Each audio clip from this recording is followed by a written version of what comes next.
सितंबर की दोपहर जब 12 वफात का जुलूस निकला तो ये किसी सामान्य धार्मिक आयोजन की तरह ही दिखाई दे रहा था। शहर की सड़कों पर जुलूस में शामिल लोग धार्मिक नारे लगा रहे थे और परंपरा के मुताबिक सजावट की जा रही थी। इसी दौरान एक नए बोर्ड ने सबका ध्यान अपनी ओर खींचा, जिस पर लिखा था आई लव मोहम्मद। ये स्लोगन पहली नजर में धार्मिक प्रेम और श्रद्धा का प्रतीक था, लेकिन स्थानीय हिंदू पक्ष ने इसे नई परंपरा बताकर कई सवाल खड़े किए। उनका ये कहना था कि पहले कभी इस तरह का बोर्ड 12 वफात के जुलूस में नहीं लगा और ये बदलाव समाज में नई परंपरा स्थापित करने की कोशिश है, जो आगे चलकर विवाद और तनाव का कारण भी बन सकता है। वहीं हिंदू पक्ष ने तत्काल पुलिस को शिकायत दी और माहौल को बिगड़ने से पहले ही नियंत्रित करने की मांग उठाई। आगे इस पे क्या हुआ ये भी हम आपको बताएंगे। इस शिकायत के बाद पुलिस भी मौके पर पहुंची और दोनों पक्षों के बीच बातचीत कराई गई। पुलिस अधिकारियों ने साफ कर दिया कि किसी भी तरह की नई परंपरा की अनुमति नहीं होगी और ना ही ऐसे किसी कदम को सहन किया जाएगा जिससे सांप्रदायिक माहौल प्रभावित हो। इस आश्वासन के बाद मामला शांत हो गया। दोनों पक्षों ने बातचीत से सहमति भी जताई और जुलूस बिना किसी बड़े हंगामे के आगे बढ़ गया। लेकिन ये शांति केवल कुछ दिनों तक ही बनी रही। वहीं 9 सितंबर को अचानक कानपुर पुलिस ने 9 नामजद और 15 अज्ञात लोगों पर केस दर्ज कर लिया। उन पर आरोप लगाया कि जुलूस के दौरान नई परंपरा शुरू करने की कोशिश की गई और जानबूझकर ऐसा किया गया जिससे सांप्रदायिक सौहार्द बिगड़े। पुलिस का ये कदम इस पूरे प्रकरण को नए मोड़ पर ले आया। आगे इस मामले ने राजनीतिक रंग तब लेना शुरू किया जब ऑल इंडिया मजलिसे इत्तेहादुल मुस्लिमीन यानी AIMIM प्रमुख असदुद्दीन ओवैसी ने सोशल मीडिया पर बयान दिया। ओवैसी ने लिखा, आई लव मोहम्मद कहना जुर्म नहीं है। अगर ये जुर्म है तो हमें हर सजा मंजूर है। ओवैसी के इस बयान ने न केवल कानपुर बल्कि पूरे देश की राजनीति में हलचल पैदा कर दी। उनकी बात ने मुस्लिम समुदाय के भीतर ये संदेश दिया कि धार्मिक प्रेम को अपराध नहीं माना जा सकता, जबकि राजनीतिक विरोधियों के लिए ये बयान सांप्रदायिक ध्रुवीकरण का नया हथियार बन बैठा। वहीं पुलिस ने भी सफाई देते हुए कहा कि मामला आई लव मोहम्मद लिखने का नहीं था। उनके मुताबिक असली विवाद उस जगह बैनर लगाने को लेकर था जहां पहले से ही दूसरे पक्ष के पोस्टर लगे हुए थे।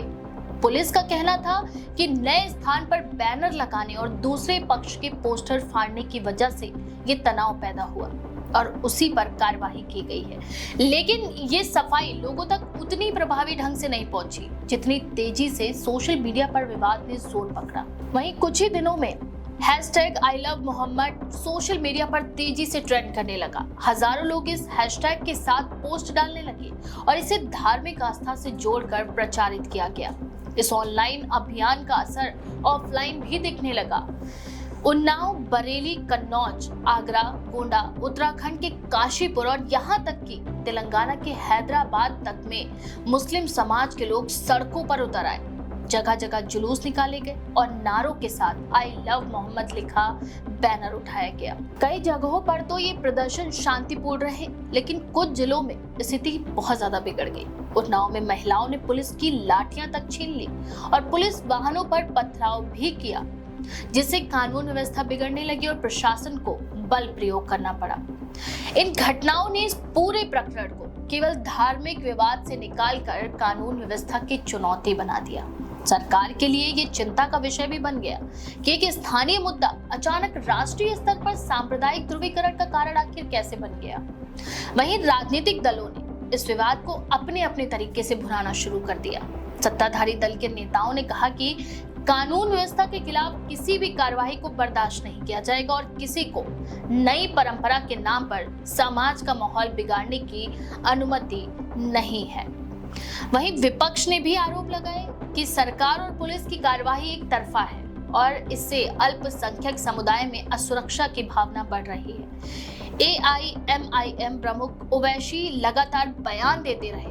उनका कहना था कि धार्मिक आस्था को अपराध की तरह पेश करना लोकतांत्रिक अधिकारों का हनन है। फिलहाल कानूनी पहलू की बात करें तो पुलिस द्वारा दर्ज किए गए FIR में भारतीय दंड संहिता की कई धाराएं लगाई गई, जिनमें समाज में सांप्रदायिक सौहार्द बिगाड़ने और आपसी वैमनस्य फैलाने से जुड़ी धाराएं भी प्रमुख थी।